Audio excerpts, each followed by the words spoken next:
Yesterday in South Africa, the president of the EFF party, Julius Malema, was found guilty of firing a gun during the EFF party convention. This is very sad. Sad because what I noticed yesterday is a lot of South Africans, so many of them, especially black South Africans, were busy celebrating, jubilating, and even posting on social media platforms.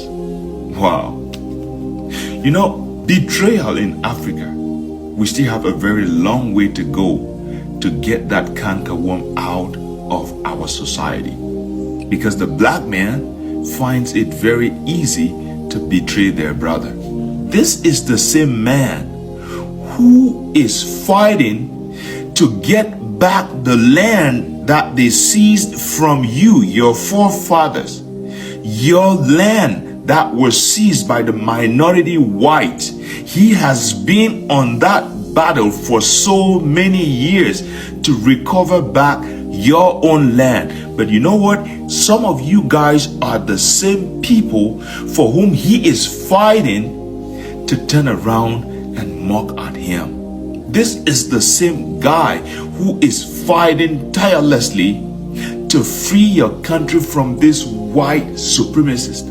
This is the same person who is fighting so hard to make sure that there is equality in the country.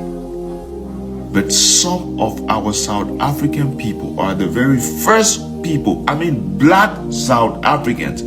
A lot of them yesterday I saw on social media went out to celebrate it. This is nothing else but political pursuit. Take a listen to this. But why wouldn't you arrest that man? That man said... Did you hear that?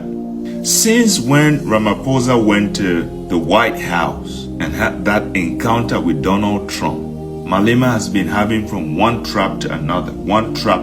Last month or so, they convicted him of hate speech and so on and so forth. He has just been having one process to another.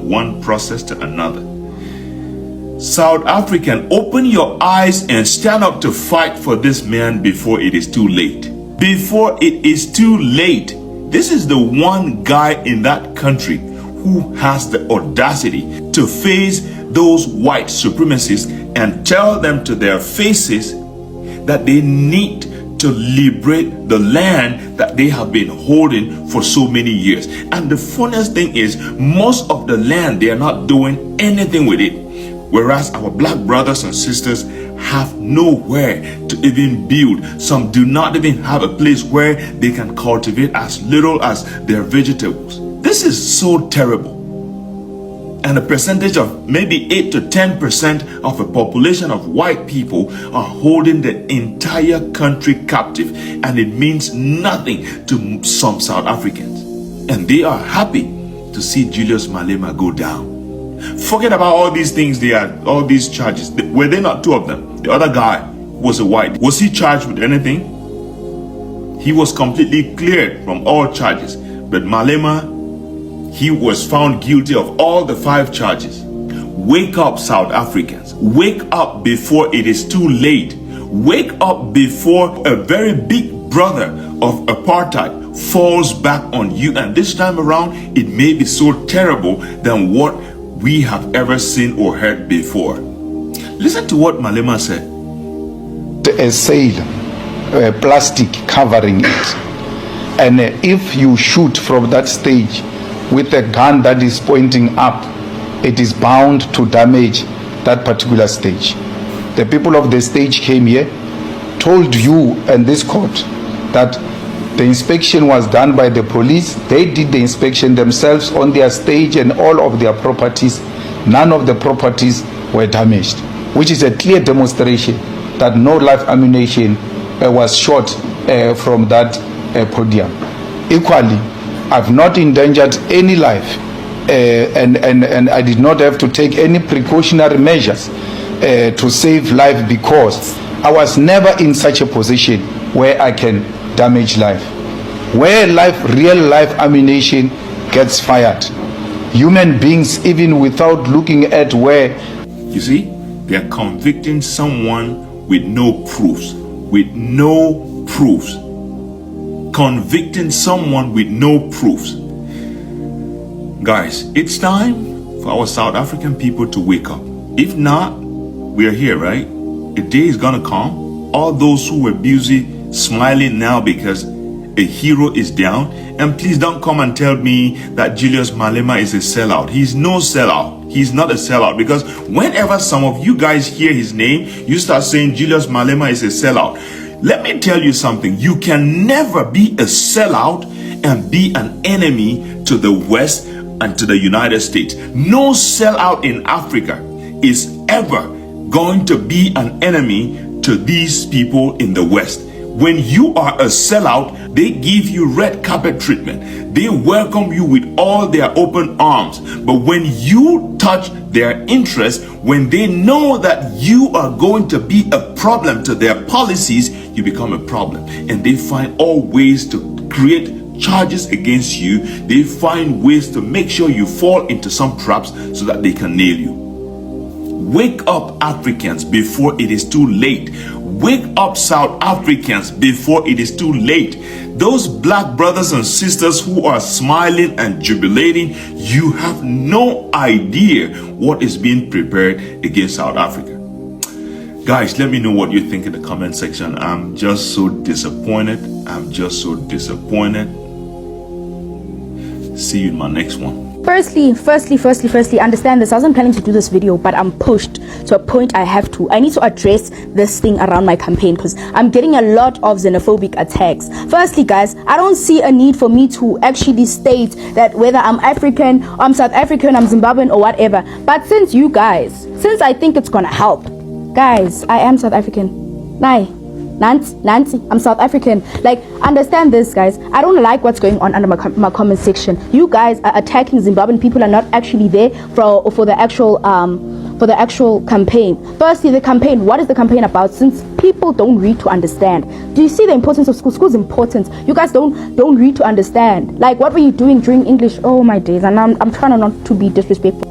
Secondly, wait, I'm trying not to be disrespectful here. Sorry. With all due respect, understand this.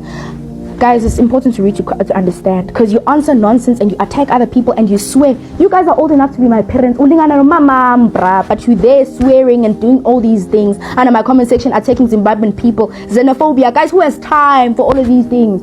Like, how much time do you have on your plate? Okay, what is the campaign about? I'm a South African student based in South Africa, and I need to get to Zimbabwe for my debate nationals, right? As I was invited to be part of the delegation team for Zimbabweans by Barhouse Academy. But understand this, guys. The whole purpose of the campaign is for me to raise funds. Hence, I started a GoFundMe. I called upon the minister, Clayton McKenzie, the minister of Sports, Arts and Culture, and I've been getting a lot of negative feedback on that also. Guys, if you don't have anything nice to say, move on. You don't need to stand there and now put on these allegations on how corrupt the minister is and whatever. Like, that's not what I'm there for. Like, that is literally not what I'm there for.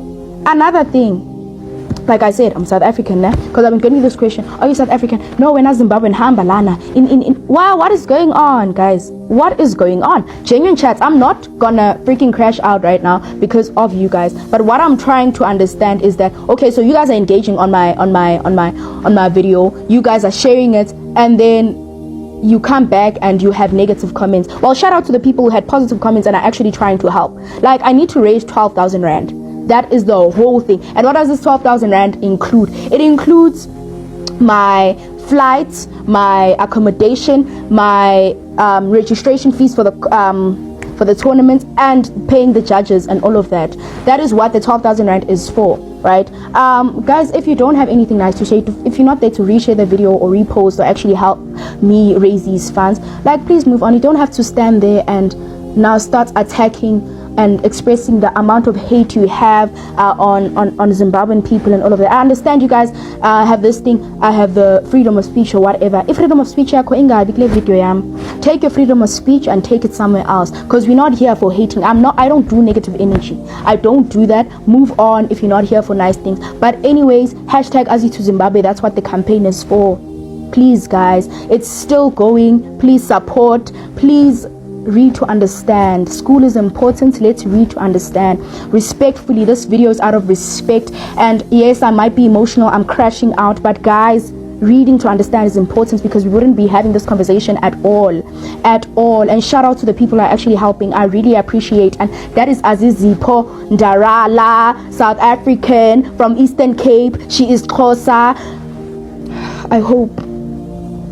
I just hope this clears everything. Thank you. So whenever we see that a nigga is Nigerian and he's staying in either town or Parklands, or he's staying in Parklands North, or he's staying in Tableview, or he's staying in Blower, like all those neighborhoods, I can count the neighborhoods. But once you come and say, hello baby, show me the phone that you took out, see the phone that he took out. Once you're holding an iPhone and you're Nigerian and you're staying in the West Coast, or you're staying in town, or you're staying in Camps Bay, bro, it is lit for you. You are gonna get billed because of the dumb shit your brothers do. But to me,